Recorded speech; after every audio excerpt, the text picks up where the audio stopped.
Do not feel like your back is against the wall and like, oh my goodness, these are the only options I have for my home, because it's not.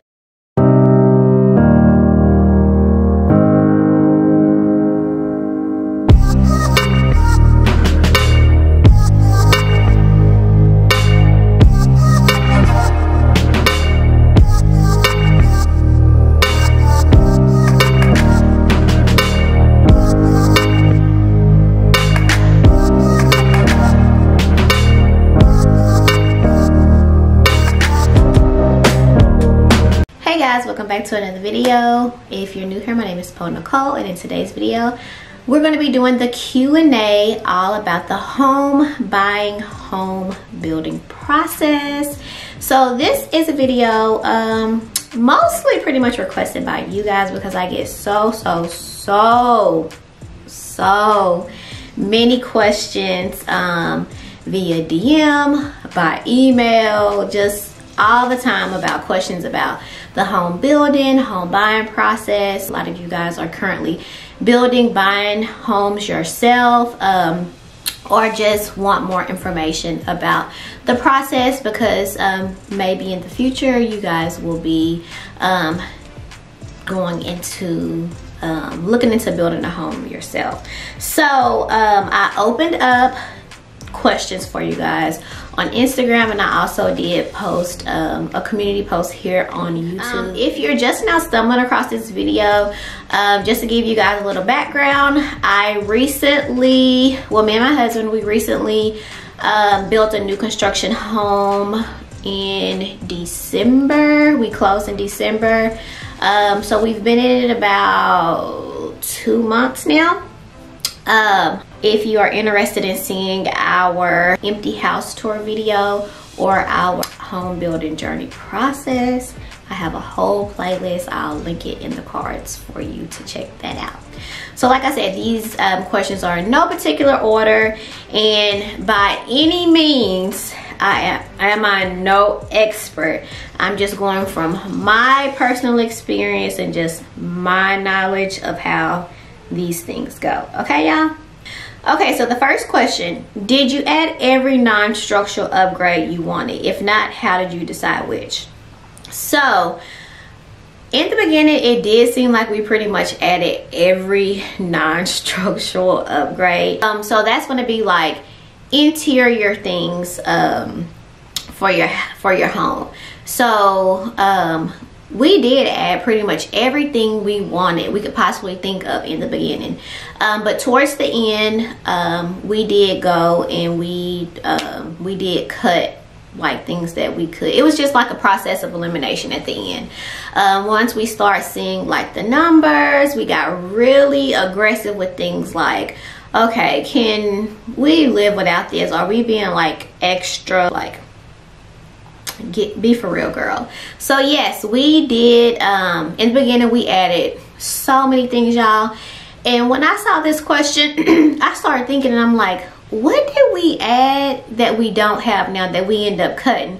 And you know, it's so crazy, because I'm like, I couldn't even really think of stuff that we had cut, because that just goes to show that was stuff that we didn't even need to begin with. Because I'm like thinking, I'm like, what did we have on there? Because y'all, we cut like $50,000 worth of options at the end of, you know, at the end of it. So I'm like, what did we have that we don't have now that we cut? So that just goes to show that like it's very easy to go and just be adding stuff that you absolutely don't need. It's very unnecessary.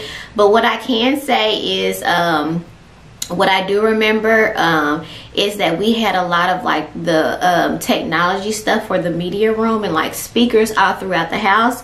We did have those added in through our builder, and that was about $10,000.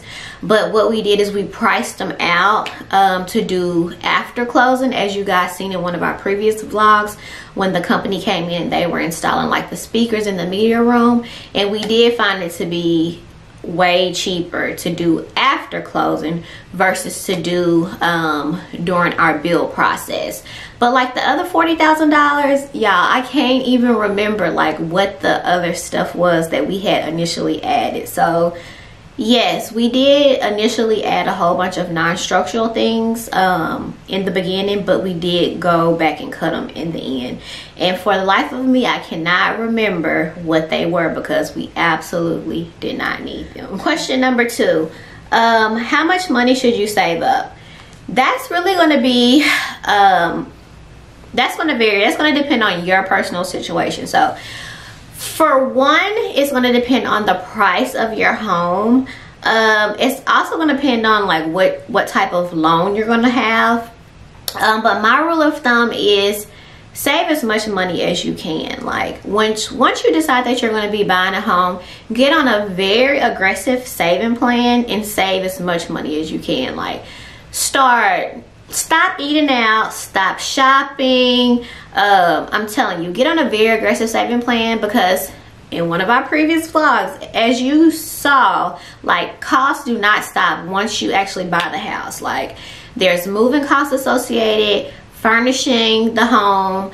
As you saw, window treatments, we got a quote for $15,000 for window treatments, y'all. So I don't want you guys to think like, okay, once you buy the house, like that's it. It's home ownership is not cheap. I can give you guys like an estimate, like from when we closed to like the first week in the house, you're literally still spending like, well, we spent probably over 10K like that first week, just like on, you know, just setting up things, moving, just little things, y'all. Like furnishing a house, home ownership is just expensive, y'all. So once you make up your mind to purchase a home, get on a very aggressive savings plan. Just start saving. I mean, it's not going to hurt anything. The more you save, the better. So it's always better to save more than not have enough. Question number 3, how do you find the right builder? That's also going to depend on your situation. I would say finding the right builder also is going to really depend on your budget, your wants, and your needs. So builders, the cost can vary depending on the builder. So you have builders, you have custom builders, you have semi-custom builders. So what we did is finding our builder. Now we basically had a location in mind. Well, actually first what we did is, Houston is huge, first of all. So we narrowed it down to 4 areas in Houston that we wanted to live in. And then from there, what we did is Babe took 2 of the locations. I took 2 of the locations. And then we researched them. And then from there, we came together and we like did a presentation for each other. You know, we gathered a whole bunch of information about like the demographics of, you know, his 2 locations, my 2 locations, the demographics, like you know, who was living in the area, like the medium income, like the income levels, crime rates, and then we also looked at like the amenities that were going to be in the areas, like if they were going to have a Starbucks, if they were going to have a Target, if they were going to be, if it was going to be shopping, if it was going to be gyms. School districts was very important for us. So yeah, we just knew off top that we had to be in a very good school district. And then taxes, costs, because that plays a big role in the area, the cost. So the area that you select, the cost, it varies a lot. Once we decided on a location, we made a list of everything that we wanted in our home, that we absolutely wanted in our home. So our list for our home that we wanted, we knew that we wanted 4 or 5 bathrooms, a media room, we wanted separate closets, we were very particular because, like I said, we were not first time home buyers. When we went into buying our first home, it was like, we really just were clueless, honestly. We wanted a flat driveway. We wanted a patio. We wanted separate offices. We just had this very detailed list of things that we wanted. So once we had that list, we went and looked at every y'all, when I tell y'all every single builder in the area that we had narrowed it down to, we looked at every single builder. And actually we started looking at our search didn't start at new construction. We had already been looking at like homes that were like pre-owned. Is that what you call homes that were already lived in? Pre-owned? Yeah. Our search didn't initially start at pre-owned. We didn't even know that we wanted a new construction home. But yeah, once we figured out like we couldn't find what we were looking for with a pre-owned home, we looked at new builders and we looked at every single one in the area. It wasn't easy, y'all. It wasn't easy. So with this process, one thing I cannot stress enough is you have to be patient. You have to be patient. It was not an easy process. It was not a quick process. You have to be patient. So we literally looked at every single builder in the area. We also kind of looked at switching areas because we couldn't immediately find what we wanted in our area. The thing is with us, we found a floor plan that we absolutely loved. The floor plan was great, but the size of the house was just not big enough for us. So the good thing about our builder is we were able to do modifications to the floor plans to basically tweak it to how we wanted it to be. So basically, the way to find the perfect builder is for you is to know exactly what you want, be patient, and just take your time. That's basically what you have to do. Question number 4, how do you keep up with the timeline of building? Do you ask the builder over and over or do a drive-by? So basically, with our sales counselor, she basically would give us weekly updates. We were in very close contact with our sales counselor. Like, with your sales counselor, I hope and pray that you guys have like just a line of open communication. Like our sales counselor, she worked so hard. We actually went through 2 and they were very good. Like, they literally work around the clock. They literally work around the clock. I think they work 6 days a week. And it seems like from sun up to sundown, y'all. But she would give us weekly updates on Mondays and Fridays. And she would tell us, on Monday, she would tell us, you know, what they're going to be doing for the week. And then on Fridays, she would tell us, you know, what actually was completed for the week. But with us, we had eyes on our lot daily, y'all. We drove and walked our lot daily. If you are able to do that, I would highly suggest that you do that, because we found a lot of issues with our home, and as soon as we found those issues, we would contact our sales counselor and tell her, and they were able to correct it just like that. In their mind, they would catch it even if you did not contact them. But sometimes we would kind of just like be like, okay, we're gonna wait and see if they would catch it, because it's like we're tired of just like always. We felt like we were always doing their job for them, but we felt like it would be at our disadvantage if we would just wait, because it'll be a delay. We'll be behind schedule. As often as you can be on site and look at your home, I would suggest that you do that. We did it daily. It was not easy, y'all. It was not easy. I'm telling you, it was not easy. Not easy. But we managed to do it. For those of you guys that are like not anywhere near your home, or like going to be buying and you're living like out of state or out of town or anything, that would be a good time. Like if you have a realtor, that'll be something that your realtor would do. They would give you updates about that. With our first home, we did use a realtor when we bought it. I just haven't had a good experience with when we used our realtor, because he was supposed to give us updates. He would give us updates. He would like send us pictures and stuff. He really wouldn't tell us like the timeline or anything, because with our first home, it was an inventory home. Basically what that is, it's a new construction home, but it's basically the builder is building the home to their liking. Like they picked all the design finishes, and we were just coming in probably within 30 days of the home being completed during the construction process. So we went under contract like 30 days out from it being completed. So our realtor, he would like send pictures. He really didn't do anything, because honestly I found the home.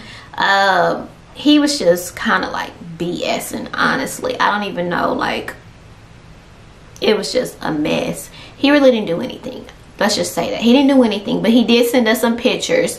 But I still was driving 2.5 hours every weekend to come lay eyes on our home, just to, you know, get updates and to keep in contact with the sales counselor on our first home.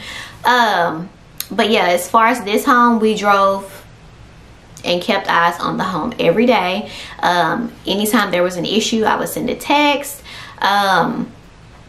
And I just had a very open line of communication with our sales counselor. Anytime there was anything wrong with it, I would tell her. But she did give updates twice a week.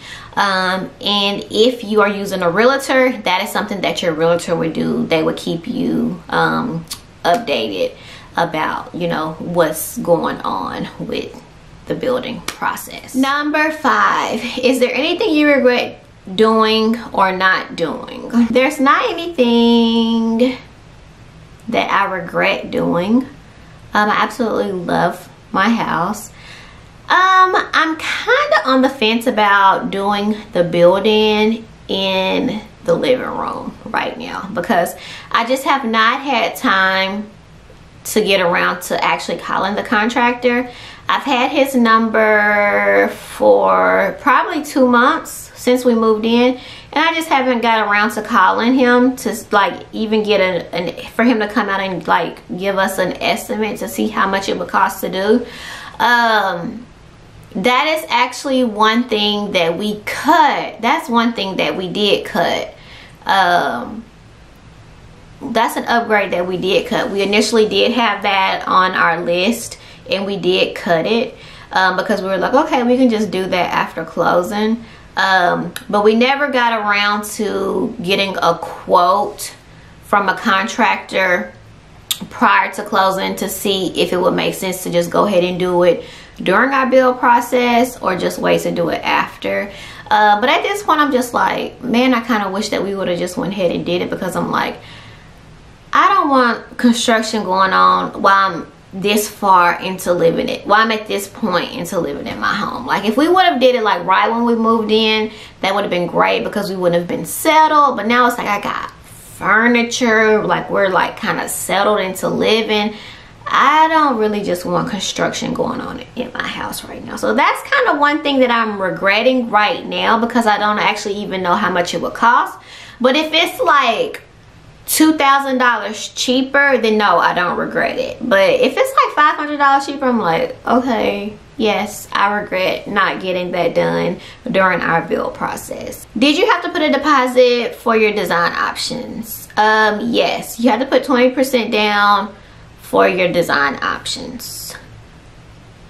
That's basically your upgrade. So anything that you go to the design center and like add, those are called your design options. So we had to put 20% down for those. Number 7, what are the upgrades you really thought were worth it? Absolutely everything. Like I said, we got really aggressive with eliminating things that we did not think were worth it at the end. So everything that we have now that we kept, they were absolutely necessary to us and worth it. But my most favorite upgrades, everything, y'all. But my tub, of course, my standalone tub, our patio, all of my tile in my bathrooms, like, absolutely love those. My kitchen countertops, my fireplace, the stone on my fireplace, all of, yeah, my wood tile floors. Oh my goodness, I was just thinking, like, I'm so glad babe decided to put wood tile in our master bedroom, because I was thinking, I'm like, we almost had carpet in our master bedroom, because that's standard, and we decided to, like, go ahead and put hard flooring in there. Like, we almost had carpet in our master bedroom, y'all. And I was gonna be like, okay, let's just put carpet in there because we're gonna have a rug, but he was like, no, we're gonna put wood tile in there. And I'm so glad he decided to do that, because I was laying there last night when I was composing all these questions, and I'm like, oh, we almost had carpet in here. And like, we had carpet in our last master bedroom, and it was not an issue, but I think it's just the fact that the whole vibe of our new bedroom and the bedroom being so big, I'm like, I absolutely could not see us having carpet in here. So good job, babe. At what point in the process did you sell your current home, if you were in one? Oh my goodness, this is such a good question, because y'all, this is what kept, well, this is what scared me the most and kind of had me just like, oh my goodness, I'm not trying to move. Like, I don't want to buy another house, because that was like the scariest part for me. It was like the thought of having to sell our house that we were in. I just did not think that we were going to be able to do it, because it's just like, how is this going to work? Like, we're going to have 2 mortgages. And we sold our home. So we went under contract. We went under contract for this house that we're in at the end of May. And then we put our house on the market in the middle of July. And then we actually sold it at the end of October. And that was a whole process, y'all. It wasn't as hard as I thought, but it was definitely stressful, because trying to sell your house during a pandemic, it was hard.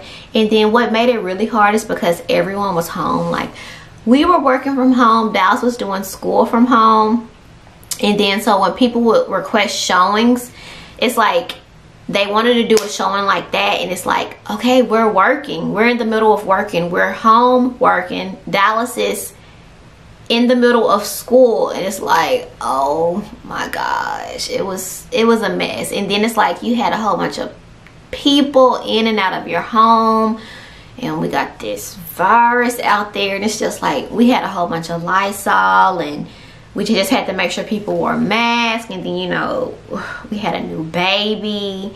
But yeah, so after we went under contract for this house, we put the house on the market a month and a half later. Number 9, when you go to the design center, is it best to mortgage in your upgrades or pay separately? And do you recommend mixing standard and upgrades in the design center?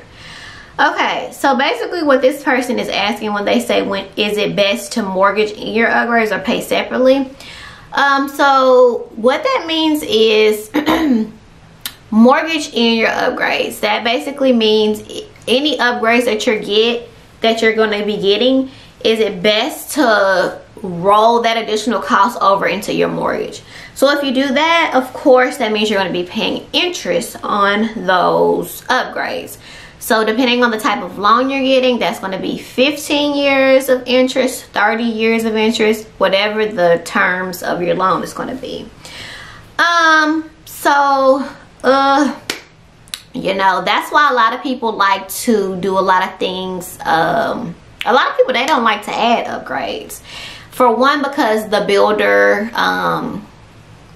they up the cost of upgrades, for one. And, you know, they can just do the things after closing for a cheaper price, and then 2, they don't want to pay interest on them. So what you can do is, if you're insisting on getting the upgrades at the design center, what you can do is you can just bring more money to closing. So you basically you're paying cash for these upgrades at the design center, basically, instead of rolling them over into your mortgage. So say for instance, this is an upgrade and it's $500. I'm going to bring $500 more to closing, so I don't have to add this into my loan. So it's really a personal thing. It's really a personal preference. It's really up to you. If you want to be paying interest on all of that, and it's also going to be depending on, you know, the loan amount that you're approved for. If you're able, even if you're able to roll all of those upgrades over into your mortgage. So that's going to be something you have to think about as well. Do you recommend mixing standard and upgrades in the design center? Absolutely, mix standard and upgrades in the design center. That's what we did, because everything in the design center is not, you're not going to love everything in the design center. So I don't think you should feel like everything in the design center, that's your only option. So don't ever feel like that. You always have the option to do things after you close, because our builder, they don't have the greatest selections, y'all. So do not feel like once you go in the design center, that's your only option. Like, do not feel like your back is against the wall and like, oh my goodness, these are the only options I have for my home, because it's not. Like, you have your whole life to design your house how you want to. And then another thing too is like, you don't have a lot of time in the design center. So it's like, don't feel pressured to make these selections like don't feel pressured to make these selections like that. But if you don't see something that's speaking to you that you just love, don't do it. You know, just don't do it, because you can get these selections in the design center, Home Depot, Lowe's, wherever. I'm telling you, you can find the same things at the design center, at these home department stores, online, anywhere. The only difference is you're gonna have to install them yourself, or you're gonna have to find like a contractor to come out and do the work. You're gonna have to like do a little bit of more, you know, work after the fact. But just because you don't select it then, it's not gone forever. It's like, it's no turning back. So but yeah, we mix a lot of standard things, like our light packages, like in our bathrooms, those are standard. Like these, girl, we are changing these chandeliers. Like, so we got these brushed nickel light fixtures in the chandeliers, because we're changing those. The ceiling fans, oh my god, I'm so ready to get rid of these ceiling fans, but we just got the standard ones because we're like, I'm putting chandeliers everywhere, so I knew I was going to be, you know, doing those.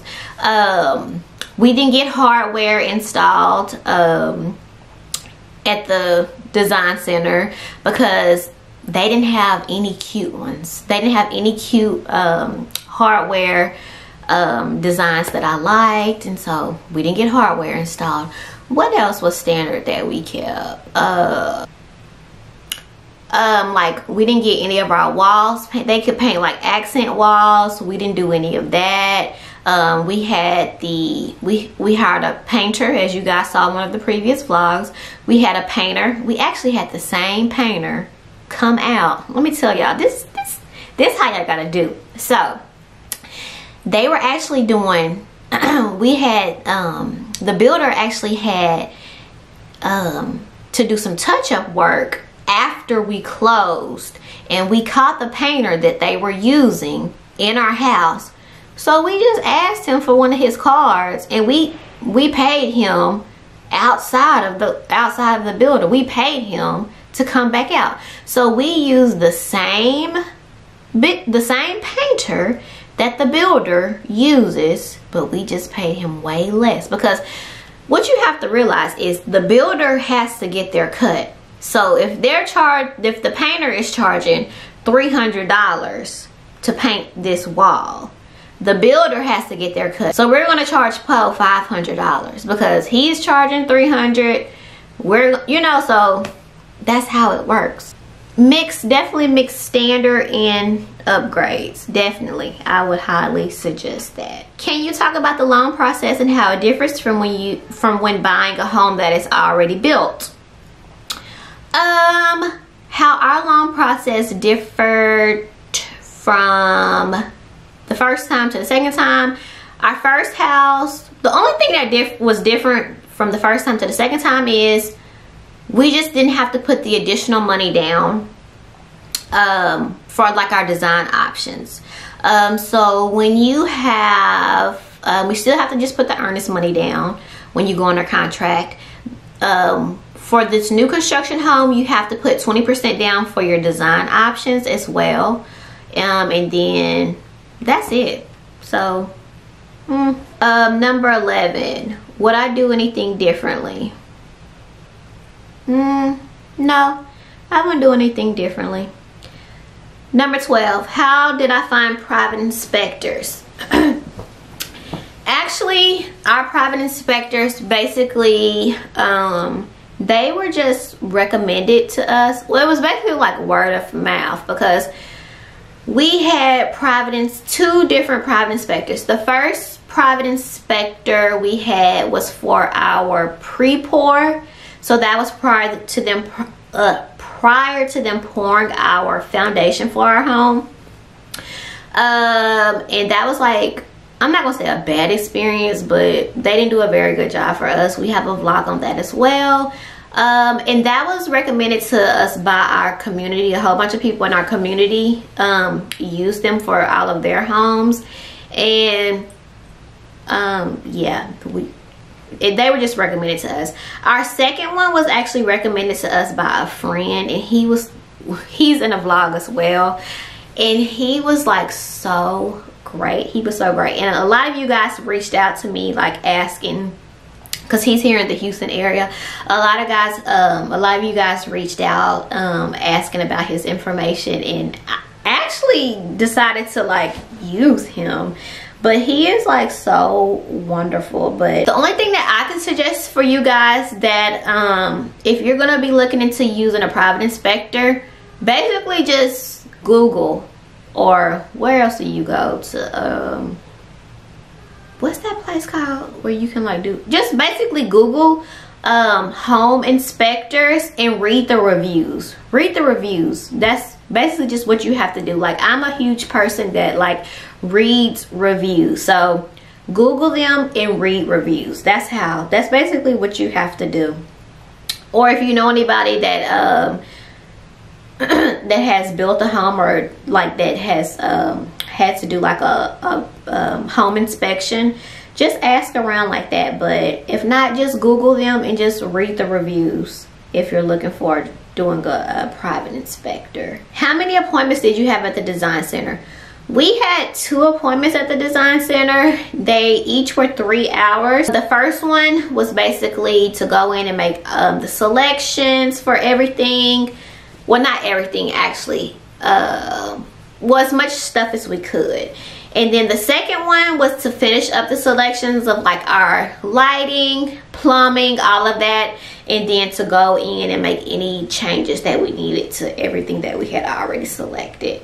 Any additional appointments that we needed after that, they charged us $250. So I wasn't into that. So I made sure I was very prepared.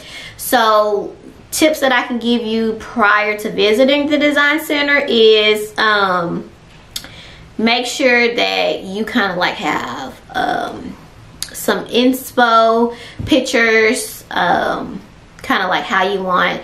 They actually recommended you know, that we like had like some Pinterest boards, any kind of pictures or anything, so they could kind of see like what type of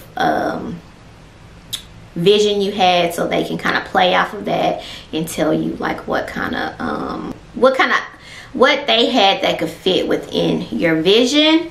And another suggestion that I have also is have a backup plan. Have a plan A and a plan B, because when I went into the design center, a lot of the things that I had in mind, they were completely like out of my price range. We had to go home after that first appointment and we just had to like think some things through, had to look at our budget, do some revisions, and then at that second appointment we just had to, you know.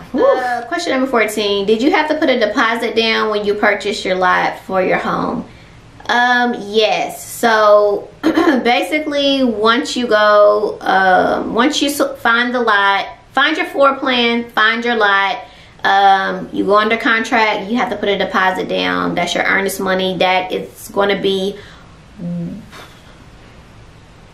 hold on, that is going to be 1% of the base price of your house. So that's going to be just the absolute base price of your house. That's not going to be any upgrades or anything, just the base price of your house. So the builder, they're going to have base prices for each floor plan. So that's going to be that. Question number 15, please explain how earnest payments work and should you go with the builder's lender or your own lender?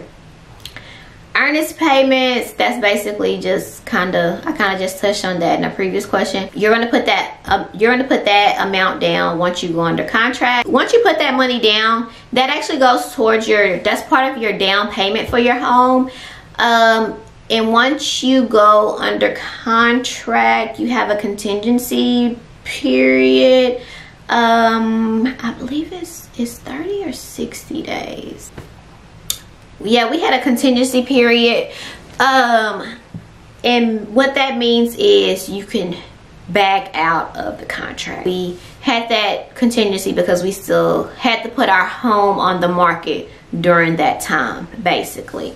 And so with that, during that time, for any reason, we can back out of the contract and we can get our earnest money back, and so we can just walk away from the deal completely.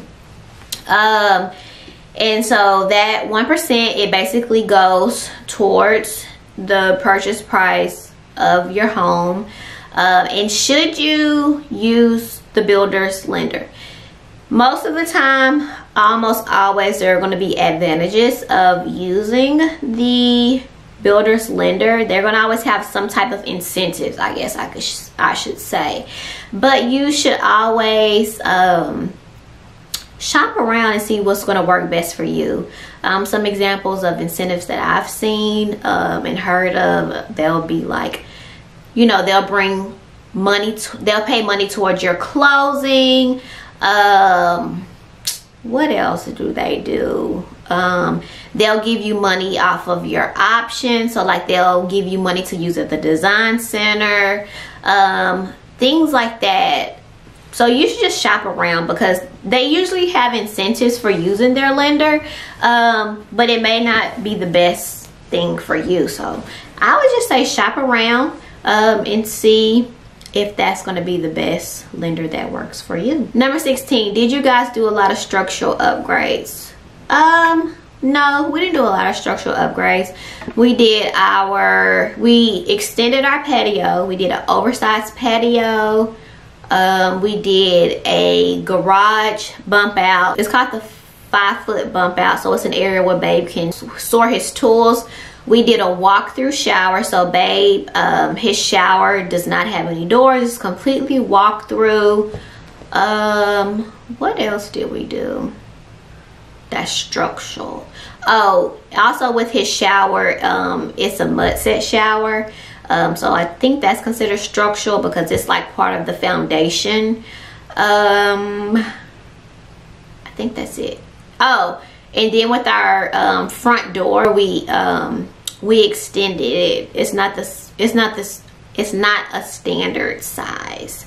We make the front door bigger. Number 17, what inspired your interior house design? So I know I wanted a black and white themed house because it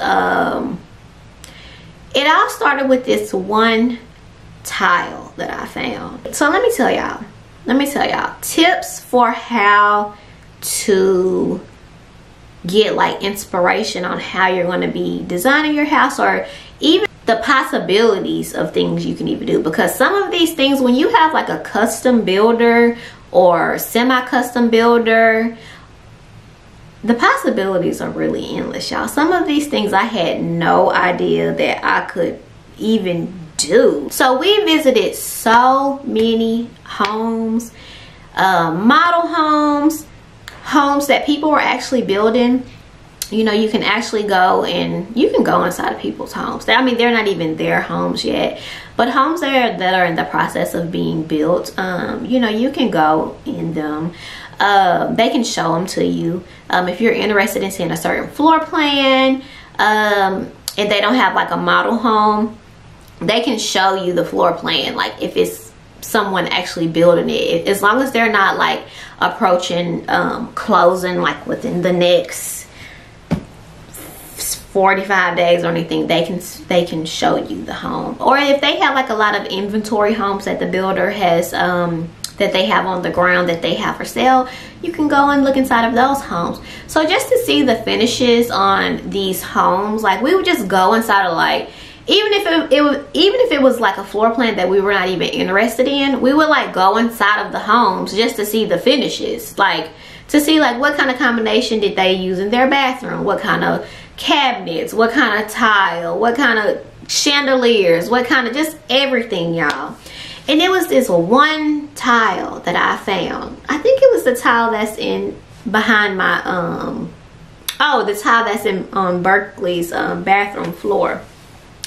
And it all started there. And I'm like, okay, I want the inside of my house to be black and white. And just from there, I just ran with it. I'm just like, okay, my house is about to be black and white. I knew I wanted a light colored kitchen. I knew I wanted light colored wood floors. But yeah, it just really started from that tile that I saw. And the thing is, like, a lot of people were just doing that tile. A big trend, I guess, that people are doing is they're putting the decorative tile in their laundry rooms. So they're being like real like cautious, you know, they're being cautious, but they want to be a little edgy. So like they're putting like decorative tile, a little pop, just in their laundry room. That's what the lady was telling me at their design center. I'm like, I want this in the back. I want this everywhere, okay? But you know, so yeah, so that's basically where it started, like.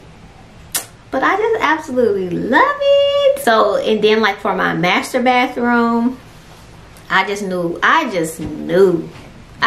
like that is the bathroom I lost the most sleep over, because it's like, it was really tricky because I don't know if y'all watch my design center vlog, but I was telling my designer, I was like we had something completely different at first, but it was just too boring and it was ugly to me. Like, we picked it, like at my first design center, we picked it, like everybody is having, you know, kind of doing like that marble look in their bathroom, and that's what we had. But I'm like, that ain't me. That is not me. Like, that is not me. Like, you know, I got a little bit of pow, you know, like that's just not my personality. That's just kind of like, you know, like, come on. And then I was just, because we actually picked it at my first design center appointment, and so at my second design center appointment, when I came back, and I changed everything. I changed our bathroom was completely different. And I know Babe was like, because he missed like the first half of our second design center appointment, so I know he was like, what? Once he got there, he was just like but I lost so much sleep over that, because like that first appointment after we left, I was just thinking about it, and I was like, I don't like it. I don't like it. I just had this vision, and I'm like, okay, like we gotta do something different. I want some decorative tile. Like all my other bathrooms have like decorative tile and stuff, and then I just got this plain. I guess they was trying to like convince me it was like classy, but I'm just like My biggest fear though with that bathroom is, since we had the decorative tile and then Babe had the subway tile, is I just thought it was gonna be like clashy, because then he had grout. It was just a lot, y'all. Number 18, how long did it take to get a clear to close? Ooh, I'm thinking it may have been like a 2-day process, because what they did is the loan officer, he emailed for, it was really crazy because they emailed for, it's like some type of proof of insurance. We had to call and get like some insurance. We did that.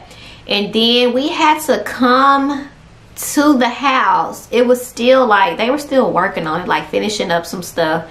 We had to come here and take pictures of like the most random things. Like they sent, like, it was weird. We had to send, like, take pictures of like under the cabinet, bathroom 1, outside patio, just random pictures of that. Once that was processed, like, it was after business hours once that was done, because we were at work once they requested that. And then, yeah, so probably like 2 days, a 2-day process, only because of the timing of it. And that was basically definitely during the week that we closed, because we closed on a Friday. That may have been like on a Tuesday. What fees are involved in the closing costs? So basically the closing costs will consist of like admin fees. That's admin fees, processing fees, taxes, HOA fees, basically. That's what closing costs are, like fees. Does the earnest money go towards your down payment or closing costs? Yes, the earnest money will go towards your down payment. So it's not going towards your closing costs. No, the closing costs, like I said, that is just basically fees at the end to get the loan stuff processed. Like the closing cost is basically processing fees to get everything processed, basically, to get you closed. Closing costs to get you closed. Did you have to, question number 21, did you have to put down earnest money? If so, how much? Like I said before, yes, earnest money, that was 1% of the base price of your house. Question number 22, should you get 3 rates from 3 different should you get 3 rates from 3 different lenders? Yes, you should. You should get, we actually, oh my gosh, we got so many different, we actually got so many rates from, I don't know how many people, because once we started our process, we already had like a pre-approval from somebody. And then our builder actually had 2 preferred lenders. So we actually was working with the first preferred lender. And then, oh my gosh, that was a horrible experience. So once we had that bad experience with them, we was like, okay, we're not dealing with your lender, so peace out. We went outside of the preferred lender and we went and got some different rates from different lenders, probably like 3.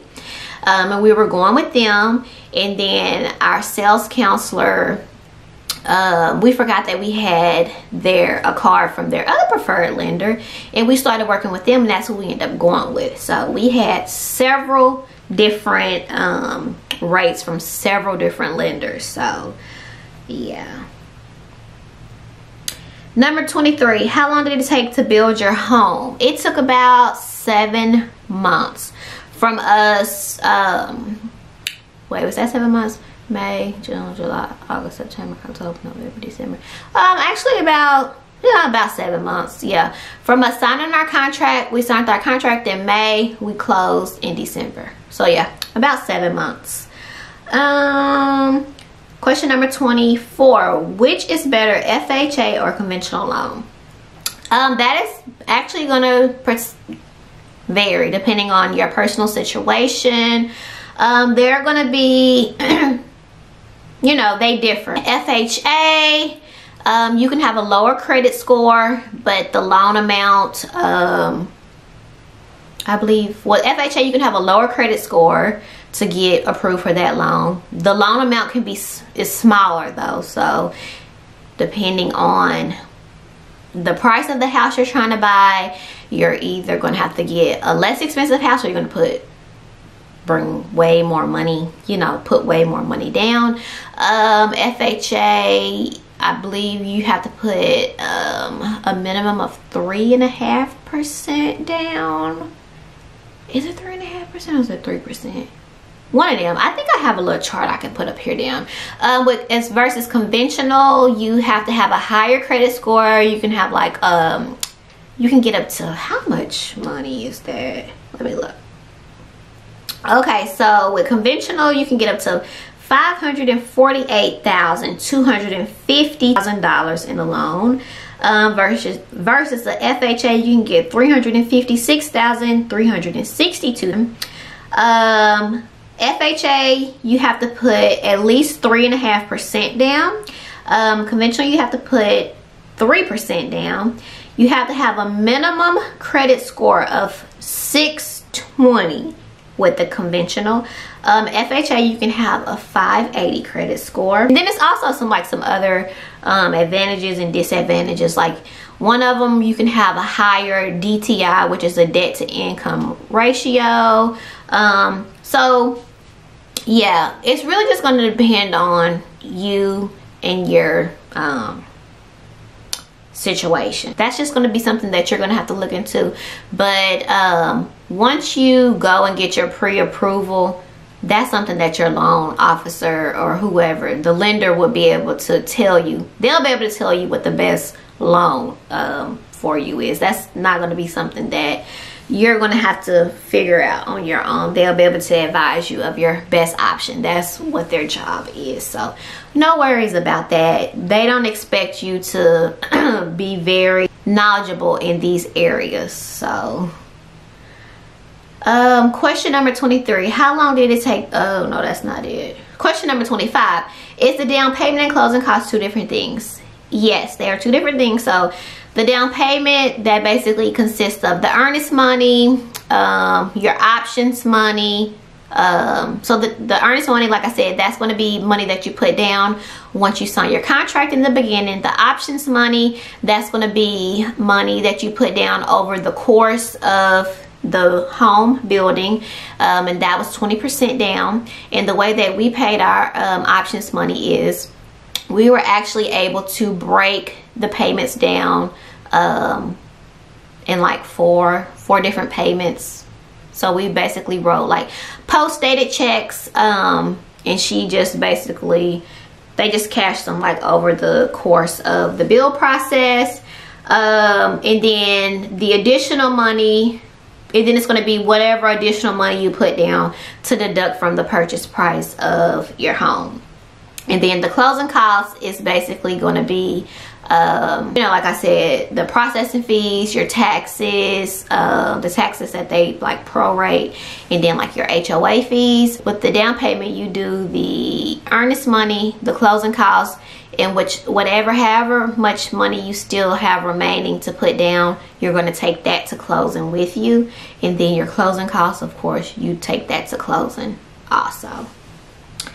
Number 26, can you share TV shows, TV channels, YouTubers, IG accounts, magazines that you follow, read, or watch prior to, during your home build process? Basically what I did is I just looked at lots of new construction home tours on YouTube. I watched a whole bunch of different realtors on YouTube. And that was basically just, like I said, for like design inspiration. And it wasn't even like, it was not even like realtors like in my area or anything, just all over, just to see like